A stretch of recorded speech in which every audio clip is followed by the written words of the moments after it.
Hello and welcome to all of you. आज हम बात करने वाले हैं शोल्डर जॉइंट के बारे में। तो चलिए स्टार्ट करते हैं। लर्निंग ऑब्जेक्ट हम क्या क्या सीखने वाले हैं।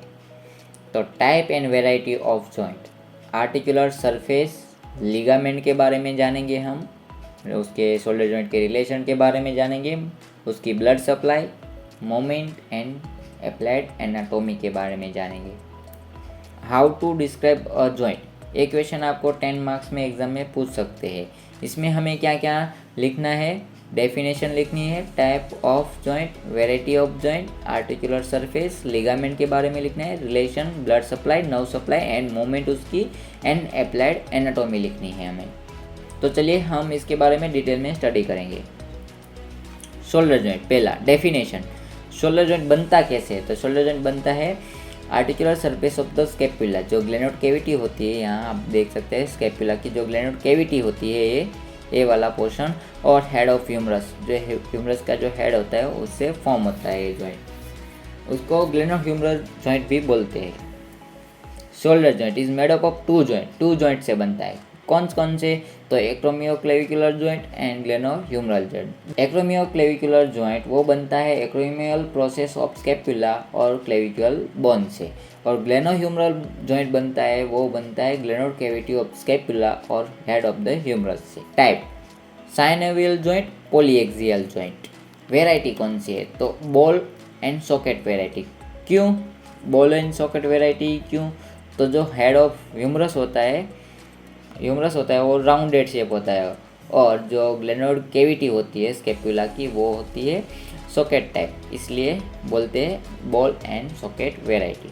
Articular surface, there are the two type of the articular surface. Distal articular surface में क्या आता है, हेड ऑफ ह्यूमरस, उस हेड ऑफ ह्यूमरस की जो सरफेस होती है कॉन्वेक्स सरफेस होती है, और जो प्रॉक्सिमल आर्टिकुलर सरफेस में आता है वो आती है ग्लेनोड कैविटी, वो कॉनकेव शेप होता है, मतलब कॉनकेव सरफेस होती है उसकी। और डिस्टल एंड प्रॉक्सिमल सरफेस होती है वो कवर होती है हाइलिन कार्टिलेज से, दोनों के दोनों हाइलिन कार्टिलेज से कवर होती है। शोल्डर जॉइंट को वीक जॉइंट क्यों बोला जाता है, तो इसका रीज़न है, आपको ये वाइवा में क्वेश्चन पूछ सकते हैं। तो glenoid fossa is the too small and shallow to hold the head of humerus in this place. The head of humerus, the 4 time in the size of glenoid cavity, जो glenoid cavity है उससे 4 time बड़ा होता है head of humerus, इसीलिए structurally a week joint बोलते हैं इसको। What is ligament? Ligament क्या है, ligament is a band of tissue that help hold bone, joint and organ in this place. Ligament, shoulder joint में कौन से लिगामेंट आते हैं, तो 6 टाइप के लिगामेंट आते हैं। Capsular ligament, glenohumeral ligament, coracohumeral ligament, transverse ligament and coracoacromial ligament and glenoid labrum. Scapular ligament वो एक्सटेंडेड, स्कैपुलर लिगामेंट होता है वो एक्सटेंड होता है हेड ऑफ ह्यूमरस से लेके ग्लेनोड कैविटी तक। ग्लेनोह्यूमरल लिगामेंट, जो ग्लेनोह्यूमरल लिगामेंट है वो होता है, यहाँ आप देख सकते हैं फिगर में, ग्लेनोह्यूमरल लिगामेंट जो एक्सटेंडेड होता है, जो नेक होती है हेड ऑफ ह्यूमरस की वहाँ से लेके ग्लेनोड कैविटी तक, और जो ये लिगामेंट होता है वो anterior dislocation of shoulder joint को प्रिवेंट करता है। Coracohumeral ligament extended between the coracoid process of the scapula, coracoid process होती है स्कैपुला से, वहाँ से लेकर एक्सटेंडेड होता है ट्यूबरकल ऑफ ह्यूमरस तक, ये आप देख सकते हैं कोरेकोह्यूमरल लिगामेंट। ट्रांसवर्स ह्यूमरल लिगामेंट होता है वो stretch between top of greater tuberosity and lesser tuberosity, ये आप देख सकते हैं ट्रांसवर्स ह्यूमरल लिगामेंट फिगर में स्ट्रेच होता है।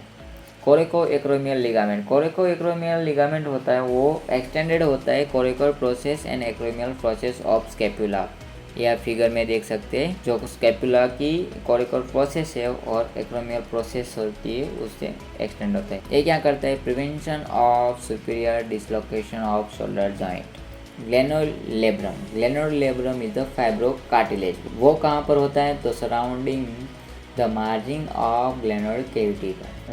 Relation of shoulder joint, relation means की सुपीरियर उसके शोल्डर जॉइंट के जो सुपीरियरली होते हैं वहाँ पर कौन कौन से स्ट्रक्चर आते हैं, इन्फीरियरली कौन से स्ट्रक्चर है, और एंटीरियर एंड पोस्टीरियरली कौन कौन से स्ट्रक्चर है। तो सुपीरियरली हम देखेंगे तो कोरिको एक्रोमियल आर्च होती है, सुप्रास्पाइनेटस टेंडन होता है, सब एक्रोमियल बर्सा होता है और डेल्टोइड मसल होता है। और इन्फीरियरली होता है long head of tricep brachii and axillary nerve होती है, पोस्टीरियर सर्कमफ्लेक्स ह्यूमरल वेसल भी होती है। और एंटीरियरली जो स्ट्रक्चर होता है वो होता है subscapularis coracobrachialis short head of bicep brachii and deltoid muscle. And posteriorly होता है infraspinatus muscle, teres minor muscle and deltoid muscle. Bursa, bursa क्या है? Bursa is a important lubricant fluid है जो होता है कौन कौन से बीज होता है, सॉफ्ट टिश्यू के बीज होता है, बोन के बीज होता है, टेंडन के बीज होता है और muscle around the joint, muscle और जॉइंट के बीच में भी होता है।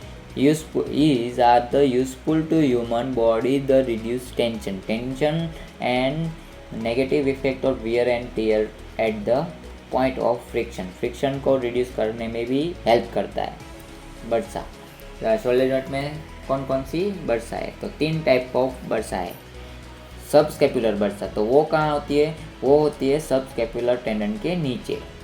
सब acromial bursa, subacromial bursa कहाँ होती है? तो between the coracoacromial ligament above and supraspinatus below. Largest bursa होती है और continue below the deltoid such as the deltoid bursa. Infraspinatus bursa lie below infraspinatus tendon, वो कहाँ होती है? इंफ्रास्पाइनेटस टेंडन के नीचे होती है और कम्युनिकेट करती है जॉइंट कैविटी को। रोटेटर कफ, रोटेटर कफ को मस्कुलो टेंडनस कफ भी बोलते हैं। इसमें हम ओनली मसल के बारे में ही जानेंगे।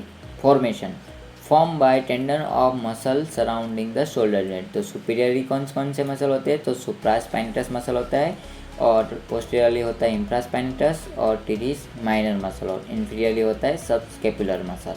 Most important factor providing support to shoulder joint, deficient inferiorly, most commonly dislocate होता है इन्फीरियरली। ब्लड सप्लाई, कौन कौन सी आर्टरी सप्लाई करती है शोल्डर जॉइंट को? तो anterior circumflex humeral artery, posterior circumflex humeral artery, suprascapular artery and circumflex scapular branch of subscapular artery. और brachial artery भी ब्लड सप्लाई करती है। नर्व सप्लाई, नर्व सप्लाई में आती है एक्सिलरी नर्व, सुप्रास्केपुलर नर्व और lateral pectoral nerve. Moment, moment कौन कौन सी है? तो शोल्डर जॉइंट में मोमेंट देखने को मिलेगी flexion, extension, abduction, adduction, medial rotation and lateral rotation. तो फ्लेक्शन मोमेंट में कौन कौन से मसल वर्क करते हैं? तो पेक्टोरालिस मेजर, डेल्टोइड के एंटीरियर फाइबर और बाइसेप ब्रेकियाई मसल। एक्सटेंशन में कौन कौन से मसल वर्क करते हैं?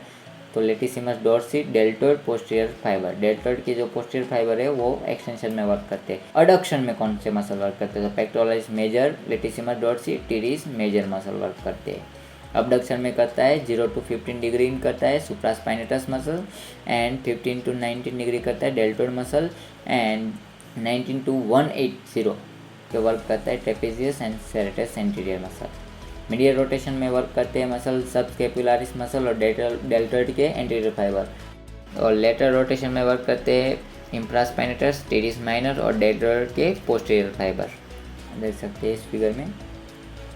Not deltoid muscle form all relation for shoulder joint aspect inferiorly, inferiorly कोई रिलेशन नहीं होता है deltoid muscle का। deltoid muscle calls all movement at shoulder joint aspect adduction, adduction में वर्क नहीं करता, बाकी all movement में deltoid का वर्क होता है। circumduction, circumduction किसको बोलते हैं? तो combination of all movement of shoulder joint को circumduction बोलते हैं। scapulohumeral rhythm, abduction of shoulder joint occupied by lateral rotation of scapula, scapula and humeral move in ratio है इसका 1:2 for every 15 abduction, scapular movement is 5 degree and humeral movement is 10 degree। अब हम बात करने वाले हैं क्लिनिकल एनाटॉमी के बारे में। तो क्लिनिकल और एनाटॉमी में पहला आता है dislocation of shoulder joint. More common dislocation होता है inferiorly, rotator cuff deficit inferiorly, and cause injury of axillary nerve deltoid and teres minor palsy. जो एक्सिलरी नर्व जो डैमेज होती है इसके कारण डेल्टोइड और टीरिस माइनर का पाल्सी हो जाता है। सेकंड है पेनफुल आर्च सिंड्रोम और इम्पीचमेंट सिंड्रोम।